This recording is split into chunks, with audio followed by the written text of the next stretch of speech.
Ravynn Stringfield. Thank you for joining us today for Legacies Porch Talk. We are celebrating the publication of Love in 280 characters or less, which Ravynn will be reading a selection from today. Ravynn is a graduate of the MA PhD program in American Studies at William & Mary and was a Living Project graduate assistant during her time here. Ravynn will be signing books that will be available for sale after the Porch Talk. But before you read, I'm going to give you a little bio. Oh, yeah.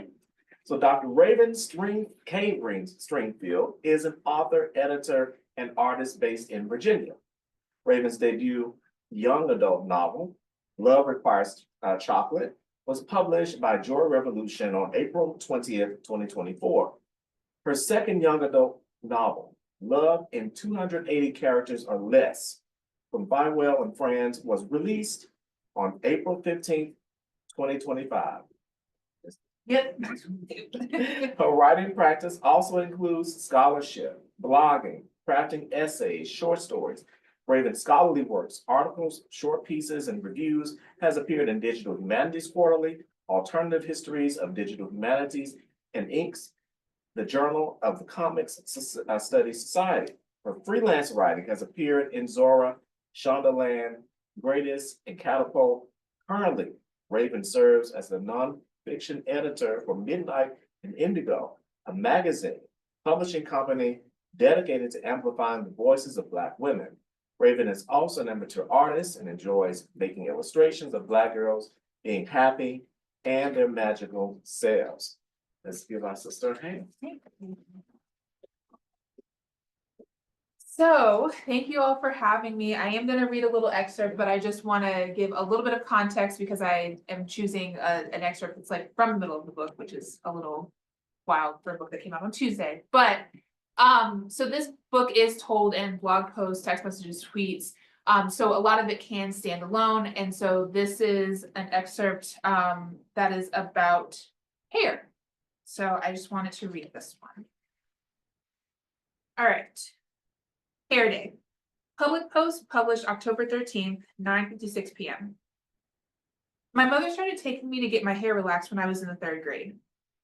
My yearbook pictures from kindergarten through 2nd grade depict little Sydney cheesing at the camera through varying numbers of little teeth with hair that took up the entire frame. Afro puffs, twists, and braids were the hairstyles of my childhood. I loved the versatility. It made me feel so unique that my mother or sister could contort my hair into gravity-defying styles that my classmates could only gawk at. Their hair could not do the impossible like mine could. I resented the relaxer from the very first day I got one.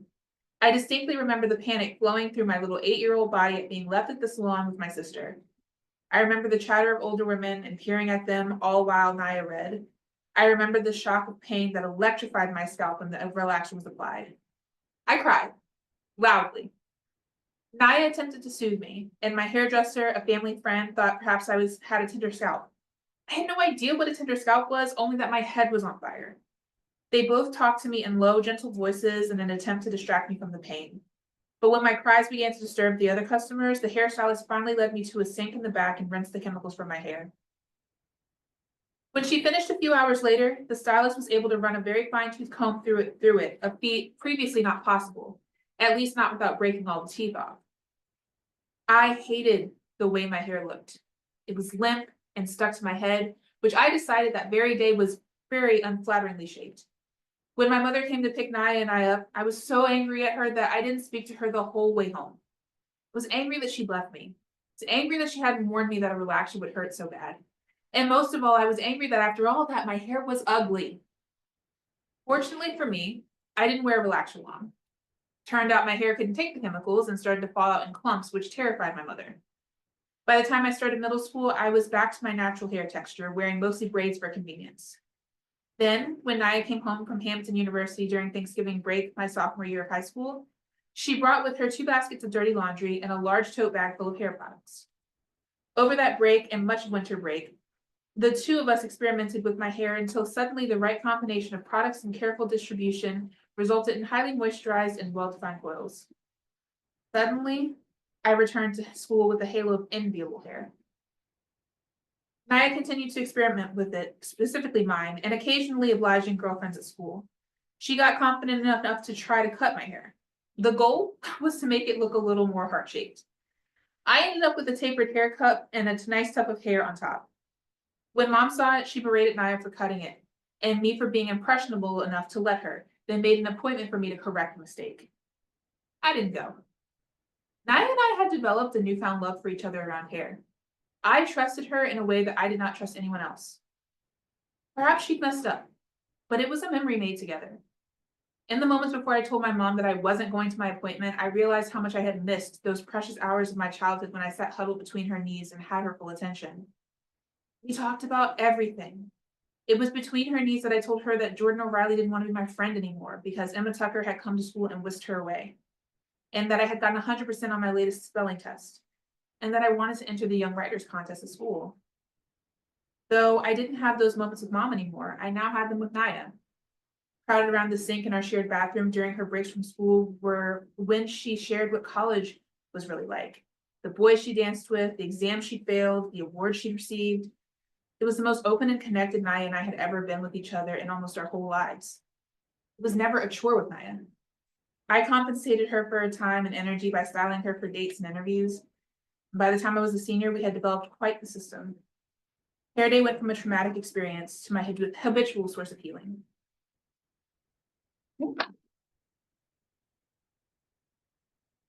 I was listening to that passage. What was in your heart at that moment? Could you explain a couple of things as you were writing that particular story? Well, one thing I'm gonna put a hair scene in a book. Yeah. There's something that's just very like intimate to me about like a hair, like something that is just specifically devoted to the hair, whether it's like I think often of, if you've seen Creed, that moment in the middle of Creed where Adonis stops to like undo Bianca's hair. Like I love anything like that because there is a way that our hair and the way that we build community and relationship to each other around hair is not replicable. Right. It's such a connecting experience. And so what I wanted for that moment, as well as many others, is I wanted a moment where Sydney is vulnerable to the point of forgiving a mistake. Like something like I think we're so conditioned to be so connected to our hair that it is really hard, right? Like if a mistake is made, that's not actually something that you can forgive, pretty easily. Yes. And so the other piece that I was really excited about to write that piece was that that's how much those sessions with her sister meant. That her sister could make a mistake that big and she could still be forgiven, and that they would still love each other, and they could still tell their mom that this relationship that we've built together is more important than anything you were telling me about the way that you think I'm supposed to be presenting myself. And so that's kind of what was in my heart when I was thinking through that scene. Thank you for that. That's a powerful statement. Love in 280 characters or less is, I guess, some will say, an unusually formatted book. Right. Comprising of blog posts, text messages, DMs, etc. Can you talk a bit about how you came up with that concept? Yeah. And so just for anyone who would like to see, so these are emails, blog posts, and they're beautifully formatted text messages, things like that. And so I have to shout out Abby Granata, who is the designer at Macmillan, who designed this really beautiful book. When I wrote this project and I knew it was going to be all digital, I said, there's some poor designer at one of those publishing houses that's going to hate me. Thank goodness Abby said, oh, that's so cool. I want to do that. But the whole project kind of came about because while I was here, actually, and a little bit before that, I was very, very into blogging. I was very into specifically blogging all the digital stuff. But when I came to William & Mary, I started this blog called Black Girl Does Grad School. And it was essentially my attempt at not really giving advice. It was more of at the end of every week, I would sit down and write what I had learned about the structure of grad school. Not even just what I had read or I was figuring out things about the politics and how to behave and research and like the conventions that they don't really tell you, the invisible syllabus. And so I was coming home and I was on every Sunday, I would sit down and I would write these blog posts, trying to get my way through, and people were like really, really into it. And then Professor Losh, you know, at some point was like, do you know that there's a place for this type of work in academia? Like digital humanities can kind of be a place where you can do some of that work. And so I really then started to embrace very fully the community that you could have around the blog, on Twitter, which I had always done. Like I'm a very chronically online girly. I've been like chronically online since I was 10. I mean, I can remember my AOL Instant Messenger like screening, all that kind of stuff. Yeah. You know, like fighting with your middle school friends over your top 10, or you know, like whoever, you know, whatever. But you know, that's been my life. I was a live journal girly, I was a Tumblr girly. All of that was really, really important to me in my, you know, coming of age. And I think one of the things that really sparked me thinking about a story around this was I read this one article by Jessica Marie Johnson. She had written a article in the Black Scholar. It was in Black Code Studies. And it actually, I don't think it was in Black Code Studies. I think it came out before Black Code Studies, but it's called Alter Egos and Infinite Literacies. And what she was doing was she had written this really beautiful academic article about Black women like taking up different avatars, alter egos online, and how you could kind of, in some ways, that was the fullness, was being able to take up these different identities in the digital. And I said to myself, there's something there. Like there's a story. Like there's a story in this like figuring yourself out in the fullest way in a space that people really want to say is not actually the real world. But when you spend a lot of time online, you realize that online is just the block. You know what I mean? It's just like somewhere to go hang out. Like, and you know that there are some people that are gonna be hanging out on the block over there. And once I figured that out, I wanted to write a story about a Black girl who understood that the internet was a block. And she just wanted to go hang out on the, you know, like whoever was on the block.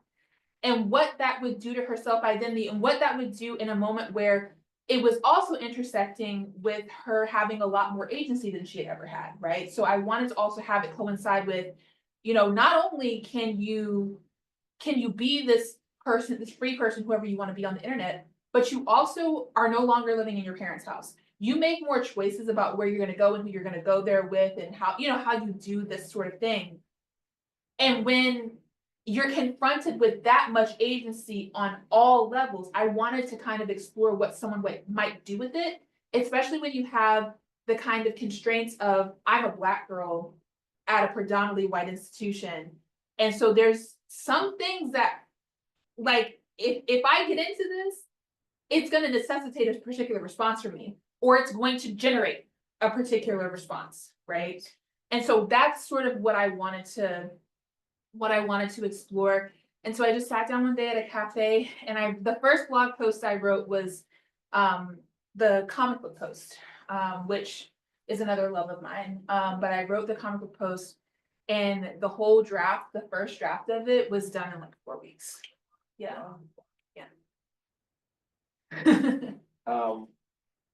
You kind of touched on this. You were a graduate student writing a dissertation, Right. While you're writing fiction, Mm-hmm. and also sharing a lot of writing online. In terms of the responsibilities, demands of graduate school, Right. and writing, what was that like? How did you navigate that? Well, I think at a certain point I realized that I needed something to remind myself that I was more than the research. And so I think a lot of people hear me say that, like, I would get up in the morning and I would do my dissertation work, and then in the evening I would do the like novel writing, and think that's way too much writing. Yeah. But in my mind, you know, there are a couple of things that you have to keep in mind. When you are dissertating, I know there is this convention that you need to be working on the dissertation 8 hours a day, like totally focused on the dissertation 8 hours a day.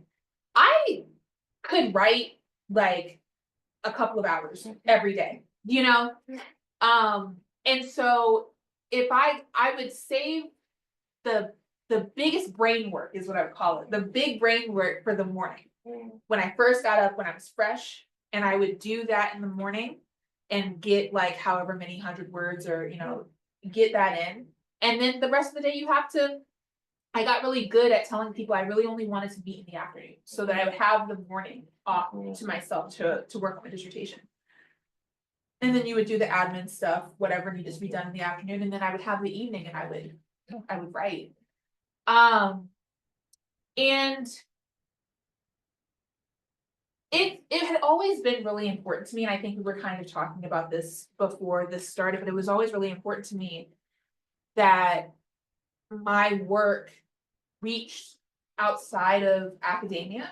I never actually had much interest in only speaking to other experts, which I think infuriated pretty much everyone that worked with me. I had the hardest time, you know, they would be like, well, you can't write like that if you want it to be in an academic journal. And I was like, well, who said I wanted to put it in an academic journal?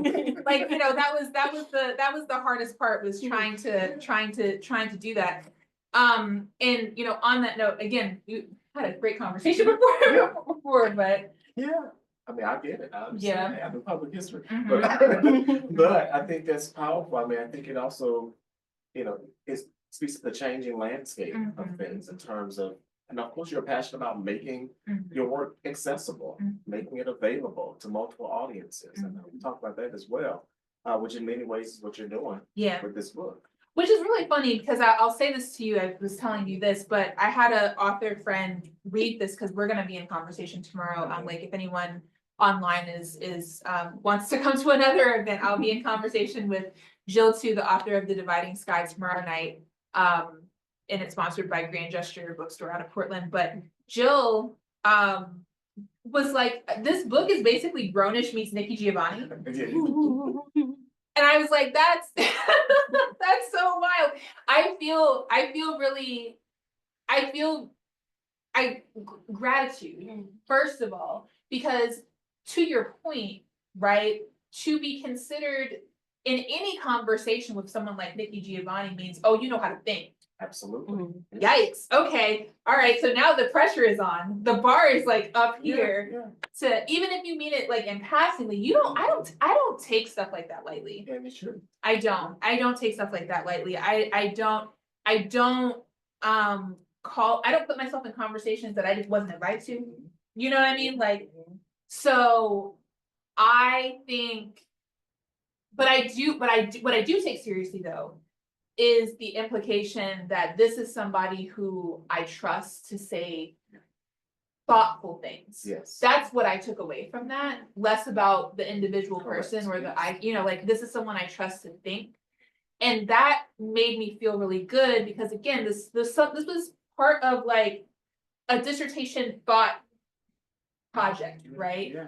And that was kind of the first thing I thought, like maybe I want to do a creative dissertation. Like I want to go, you know, I want to turn this into my dissertation.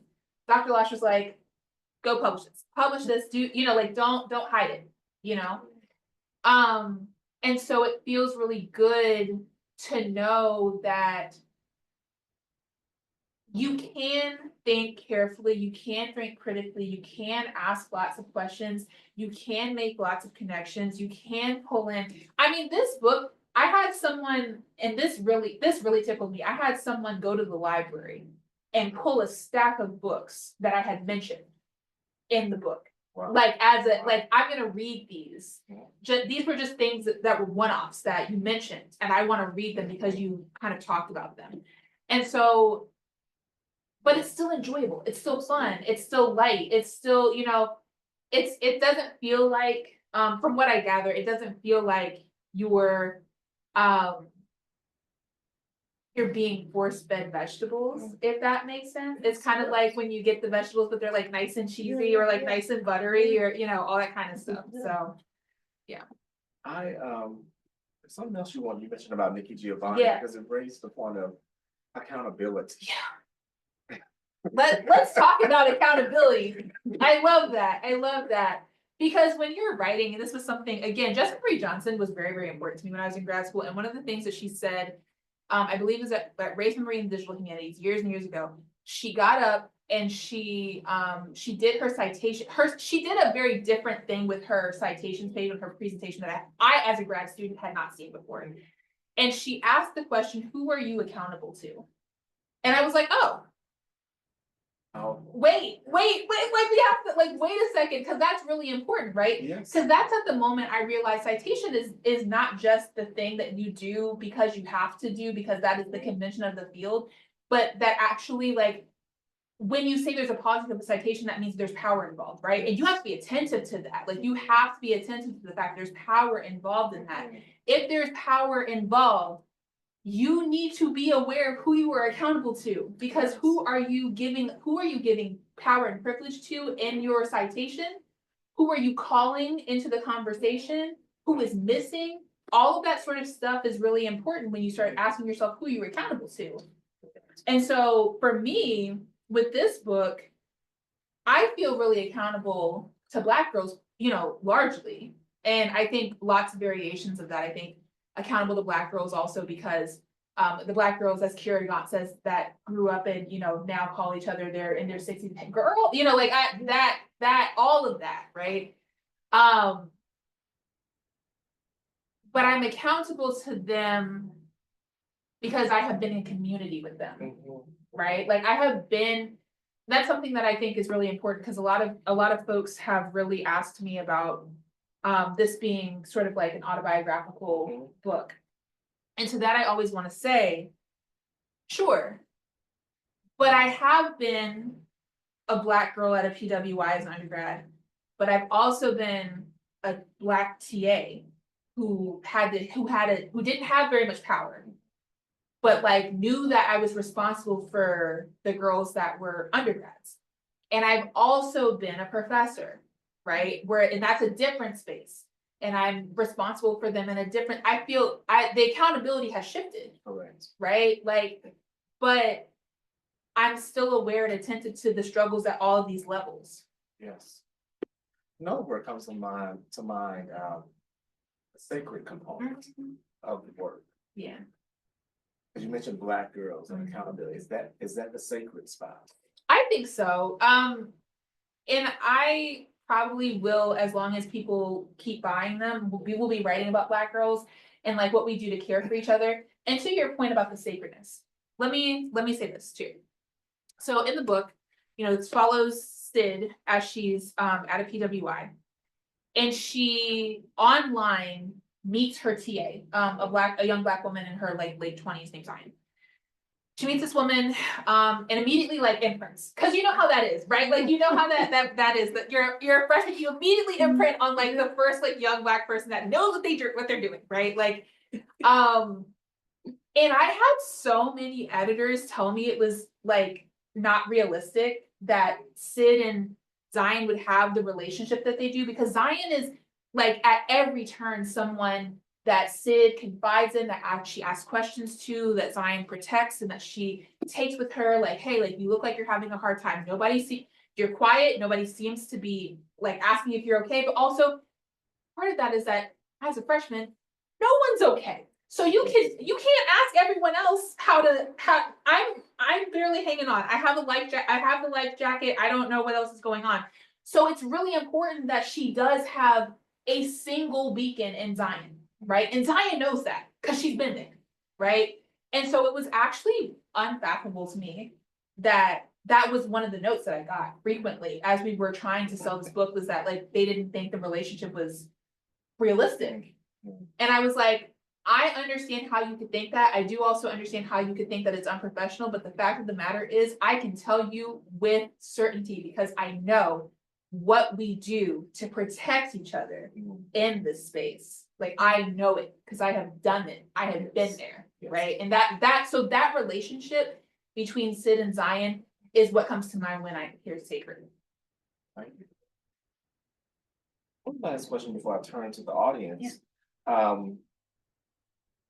What advice would you give to writers who are working or going to school full time while also trying to start out their publishing process career? Yeah, I have a lot of pieces of advice, but the first one is the first couple things are the things you hear all the time, because it is like solid and decent advice. But read, read and write. Like that is you simply cannot, no one's gonna care that you have a great idea for a thing. You have to write the thing.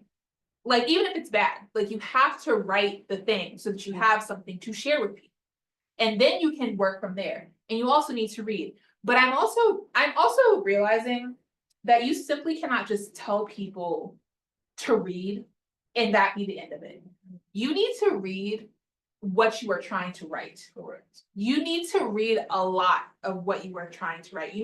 But I think you need to be specific about what you're trying to do, but then also be attentive to what's going on in the world around you as well, because it's going to make your work nice and juicy, right? Like, one of the reasons that people really love my particular writing is because, like, I read a lot.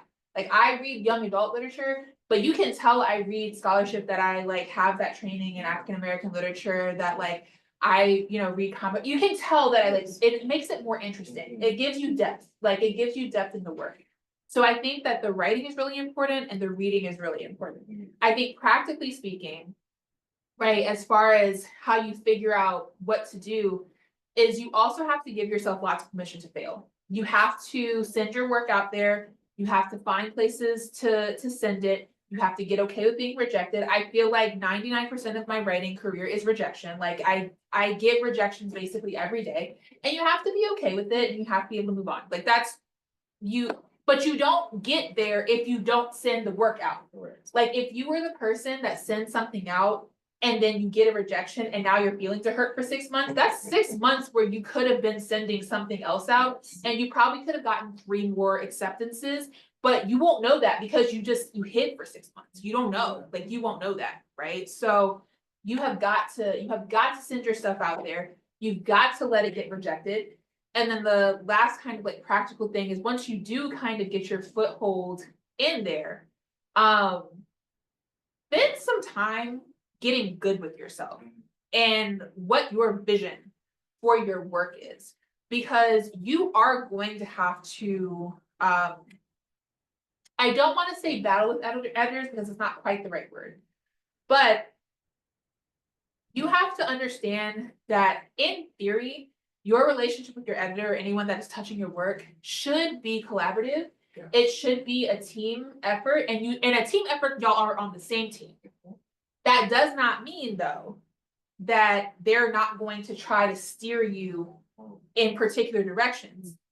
And it is really important for you to know what I stand for, so that you don't end up with a project that doesn't reflect your values. Right? I'm not saying fight everyone. That's not what I'm saying. But It's about your ideas. Right. Like, you have to know which battles that you want to fight and which ones that you're willing to concede.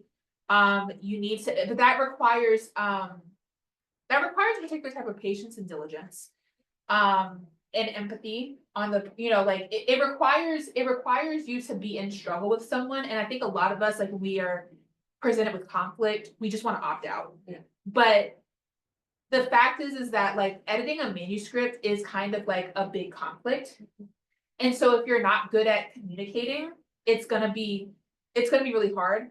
And you might end up either being too rigid, or you might end up acquiescing on things that you probably shouldn't have, bent to. So it's finding that happy middle of those two things to figure out how you can work with people to create the best possible product for your work. Yes.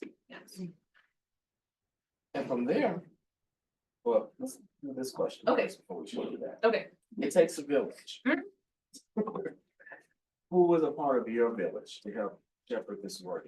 Oh my gosh. Stay nurtured. Yeah, so many people. So I think I had, first of all, I am really lucky. I have had, throughout my life, from the time I was in kindergarten all the way to my PhD, I've had like some of the most excellent professors and teachers and librarians and, folks on my side. Partially, I attribute this to my parents. My mom was a 5th grade teacher, and so, like, I was constantly around librarians and teachers and things like that. My parents, my mom and my dad, always made sure that,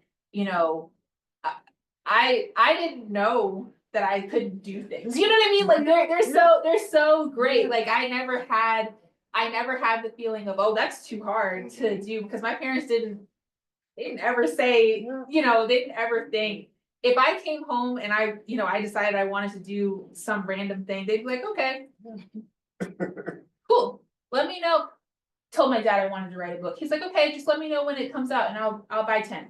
Okay, all right. So, you know, I never had any, you know, sense with them that I couldn't do anything, that I wouldn't be supported. They have been fabulous for me, but my teachers, Dr. Losh is here. You know, and I have so many good friends, so many good writer friends. And like, also, I will say this and I'll look back to my writer friends, but this digital book is also super important to me because like I have made the like most important group of friends from the internet during the pandemic. I ended up starting to watch Avatar: The Last Airbender with some people that I met online. We were live tweeting it on Twitter and we like made it into an event, and eventually people, I guess, I don't really remember what the whole thing was, but I think people were annoyed because I don't know, we were being annoying on Twitter, whatever. And so we ended up moving to a Discord, and like that was 5 years ago, and they're now still some of the most important people in my life. We have been with each other through graduations, marriages, dissertation defenses, babies. I mean, like they're like my road dogs, and like I only had just started meeting some of them like 2 years ago. I only see them like some of them once a year, but they're still like the most important people in my life, which again, like the internet's a block. Those are the people on the block that I met that I love to hang out with. And then, you know, lastly, my writer friends who I absolutely could not do anything without. My best friend is a filmmaker. We've been rocking together since undergrad. Her name is Micah. My rock. I couldn't do anything without her. HD Hunter is a YA writer, middle grade writer that has become like one of my really dear friends. So many people, Taylor Harris. I mean, I could go on. Like I'm so grateful for everyone who, you know, and it's not even just the people that read the work. It's some of the people that are like gonna listen to my 2 a.m. voice memos about like how you know, there's one instance in particular. I was messaging a friend and I was like, no, you know, the Afrofuturists like really came from Chicago. Like there must have been a space landing in Chicago. Have you noticed how many Afrofuturists come from Chicago? Right? And so, you know, so you gotta have the writer friends that are gonna listen to that at 2 a.m. Yeah. I agree. But yeah. Well,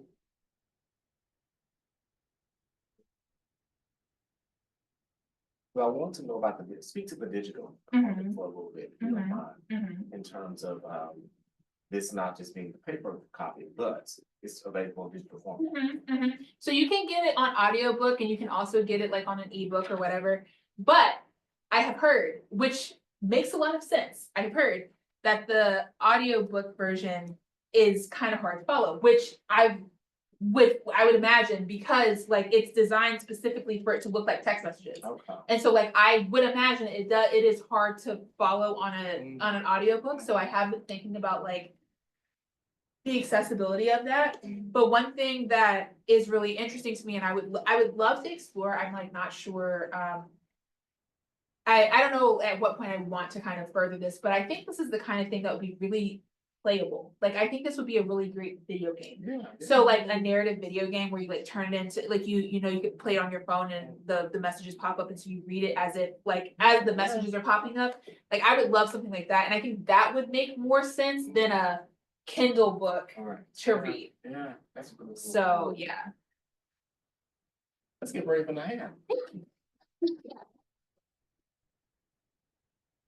And open for questions, comments, points of praise. Points of praise. Well, thank you for your talk. I really liked what you had to say about when you were a grad student and you were juggling writing your dissertation and also your fiction writing pursuits, your blogging and things like that. And as someone that's launching into his first year of a PhD, I want to also find that balance. But I just want to ask a question. How much of like your dissertation work informed your blogging and vice versa? Like, did you have aspects of those things bleeding into each other? Oh, absolutely. Yeah. Like it was all just like a mess. It was just like I couldn't like I just had all of these thoughts and it would just really be like whatever tool I reached for first. And that's where it ended up, right? And so, but again, I've always been the kind of person, that's why like genre is really hard, or like the form is really hard for me, because figuring out what ideas match or what form matches the idea is actually really, really hard for me. Because so what I end up doing a lot of is, it's more like I have an excess of thought. And so I will just kind of like turn the issue slightly this way for a blog post. And I'll turn it slightly that way for like a portion of my dissertation. So it's like one thing, but I'm just kind of like turning it over or like looking at a different set of text for this particular thing. So like, I mean, this is basically like a very solid like public version of my dissertation. Like honestly, like it's, you know, I would say that like based on what I ended up writing for my dissertation, like I don't think you actually need to read that document. You could read this. Yeah. And it would give you a lot of the same ideas and same thoughts and questions that I kind of came up with. I think with the exception of there's a little less fantasy. I was also like very interested in genre, like fantasy as a genre, in the digital aspect. So there's a little less of that. But ultimately the sort of like self-making in the digital and like the play and everything like that, the Black girlhood stuff, this is basically my dissertation. Cool. Yeah. Yeah, online, a question from Zoom. You have written so much in your life. What advice do you have for people who are stuck or experiencing writer's block? Ooh, okay. So first of all, I want to say that writer's block is trying to tell you something. If you are experiencing writer's block, it is because some need that you have is not being met. That's the first thing that I want to say. And so you might need to, it's kind of like a check engine light. Honestly, writer's block is like you need to go walk, you need to go take care of your body, you need to go, like that's what writer's block is telling you.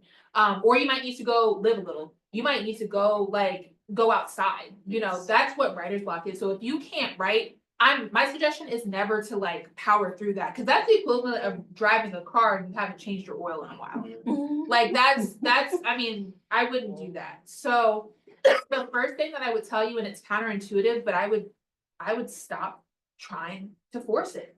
But what I would do instead is read. I would read a whole lot, and maybe stuff that you're not used to reading. Correct. Like I was kind of feeling a little off on my writer game at the beginning of the year. And so I made it my mission to read a poem every day, which I don't really read poems and poetry, which is funny because a lot of people have told me this book is very lyrical. And I was like, wow, that's interesting. Like, I wouldn't have said that. But you know, I read a lot of poetry, and I hadn't read a lot of comics since my dissertation. And so I went back to like reading comics every day. And that really helped my like creative, you know, like sometimes you're stuck, like sometimes you, like again, your body needs something. Yes. My body needed stimulation, and it wasn't getting it from the stuff that I normally read, which is a lot of like YA and scholarship and essays. So sometimes it's just like, it's a call for you to adapt what you've been doing. Great advice. Yeah. Audience, here. What keeps you motivated when like you get those rejections, and also like when writing the book, and then also how did you decide on the cover theme, because it's called vibrant and pop to color? Okay, great. So the cover, and then how do I stay motivated? I know this is gonna sound really sappy, but like getting to do stuff like this, getting to talk to you, like that keeps me going. Like the fact that I got to write this book and now I get to talk to you about it, like that, like that makes me want to go home and write something else so that I can talk to somebody else who might really benefit from like this type of writing. And so, yeah, it's really just like, you know, this is also back to that point of like, you have to continually be sending stuff out, because you just don't know when you're going to get stuff back. Like I have people still reach out to me about Black Girl Does Grad School. I wrote the last blog post on that 3 years ago, and I still have people say, I read your blog posts, you know, and I mean, it's been years. I've been writing professionally for at least 5 years. and people are still kind of even talking to me about the blog post. Everything matters. It's gonna, you just don't know. It has a life beyond you once you put it out there. And so getting to talk to people about the work is really, it's really life-giving. That helps me a lot. And so the more that you write, the more opportunities you get to be in different spaces with people about the things that you've been writing. To the cover, this is great. So, like, I guess a part of the process of the book creating process is the cover. So what you end up getting is, first you kind of talk to your editor about what your vision or what the vibe is that you were looking for the book. And so then your editor, in a consultation with the creative team and like the art design team, will then send you like a list of artists that you can kind of choose from with like samples and things like that. Like, so if you're thinking of something where you like a particular color palette or you like a particular style, you can say that to your editor and your creative team, and they'll help you nail down some, like maybe 6 people. You're also sometimes able to give suggestions for artists that you would like to work with. But after you do that initial picking, then you select the artist, and the artist kind of comes through with like sample art, like some ideas. So you get kind of this big PDF with lots of different, do you like this direction or this direction or this direction? And you kind of go through and you say, well, I like this and I like that, and I like these colors, and I like, you know, these particular things. And then they go back for like 2 months and they come back with, you know, something that resembles a cover. And you kind of go through the process again and again and again until you end up with something that ends up here. So that, yeah, it's a really fun process. But I think what's interesting is that I actually never even spoke to the artist. Like, everything is mediated through the folks that work at the publishing house. So I didn't have a lot of say, but again, when you traditionally publish, so this book is through Macmillan, one of the big 5 publishers, you're giving them, they're giving you access to all their resources, basically. So they know what'll look good on a cover. They know who the good artists are. And you kind of hope that your vision and what they have access to matches. That's the hope. Yeah. One question. What advice do you have for someone who wants to create a community online? Ooh, wow, that's a really good one, especially since we're in an age where the digital is like an absolute trash fire. Like, it's an absolute trash fire. It always was. I think it's Lisa Nakamura has a TED Talk that says that. Yeah, I mean, and that's from years and years ago at this point. But it's still relevant. I used to show it in class all the time. But I mean, it's an actual trash fire. If you want to create an internet online, a community online, I think it's actually really, really hard at this point, because Twitter was like it was harder to build genuine community on other sites like it was on Twitter, or if you have a blog.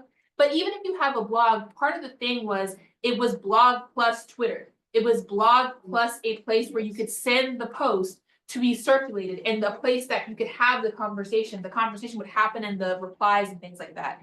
And so, you know, there are a number of things that have popped up to kind of take its place, like a Blue Sky, like a Threads. And it's hard to, like, that's the other thing too. It's depending on what you want to do, there are particular sites that are going to work well for you. So I would say, like, if you're an academic and you want to build a community online, somewhere like Blue Sky is going to be really good for you right now. And then you just gotta kind of talk about the stuff that's interesting to you. You have to just put yourself out there. And that's really hard for a lot of people. That's really hard. Fortunately, I'm a yapper. So like, I just got on the internet and started talking, right? So that was never an issue for me. But yeah, you have to be willing to just kind of say stuff, you know, online, which, you know, is also hard, because you have to, this is another reason why it's hard. Because this is really not the moment you want to be on the internet saying something that could come back to bite you. Like, it's always been dangerous. It's really dangerous right now. It's always been dangerous. I mean, like, we're talking like through the roof levels of danger right now, which is why it's so interesting to release a book like this in a moment where it is actually, I mean, again, we, like, the violence against Black women in particular is decently well documented online. You know, like, we have a decent number of scholars who do that kind of like work on doxing, and like, we have that work. We know that that's true, but you know, we're still kind of figuring out what's changed, you know, like now in this moment. And so I really actually hesitate to give advice on that, because I don't know that I would, it's not the same world that this is not when I was blogging and tweeting the first time, right? Well, actually it kind of is time period wise, but you know, I think the death of Twitter and the resurgence of the proliferated microblogging sites makes it even harder.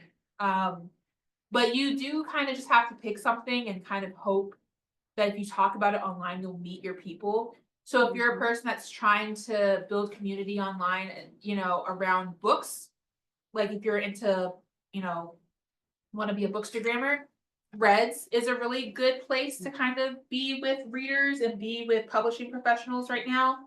But yeah, it kind of depends on what specifically you'd like to, what kind of community you would like to build. Because again, Twitter was a place for academics, right? And it was a place for grad students in particular. When I was in grad school. And so that was the block where you could hang out and you could meet people from various points of view and things like that. But it's just kind of like trial and error to kind of figure out at this point, and without knowing specifically what you would want to do, it's kind of hard to give that advice. And also, again, back to the point about it being a dangerous time. So. Indeed dangerous. Anyone else from the in-person? So one area you haven't touched on yet is your visual arts Oh, practice. yeah. Because, you know, one of the things I know about you is you're an incredibly talented visual artist as well. Who often takes the words of others and really, you know, like reworks it in your own hand in a way that really is beautiful and transformative, and you know, creates a new work of art from, you know, somebody else's verbal art. Do you want to talk a little bit about like that part of your art practice? Yeah. So one of the things that I did a lot of, especially when I was in grad school, and then it kind of morphed into a much bigger project, but I was very good at sort of like creative note taking. Like if you've ever seen videos of people who like did hand lettering and kind of like doodles of the people that were in a given space giving a speech or something, like I was very good at like, while people were talking, creating like a visual representation of like whatever I had just heard. And I think really that just comes down to my mind moves really fast. And creating things helps slow me down. It really helps me process, because I think I'm not paying attention.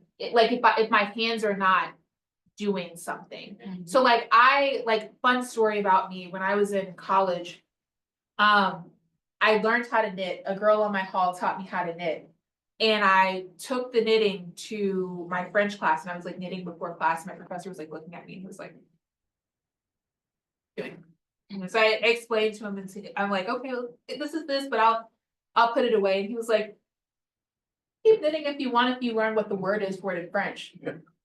Oh, tricochet. So like I still, so like I really value people who understand that like the creation for me is like how I process things.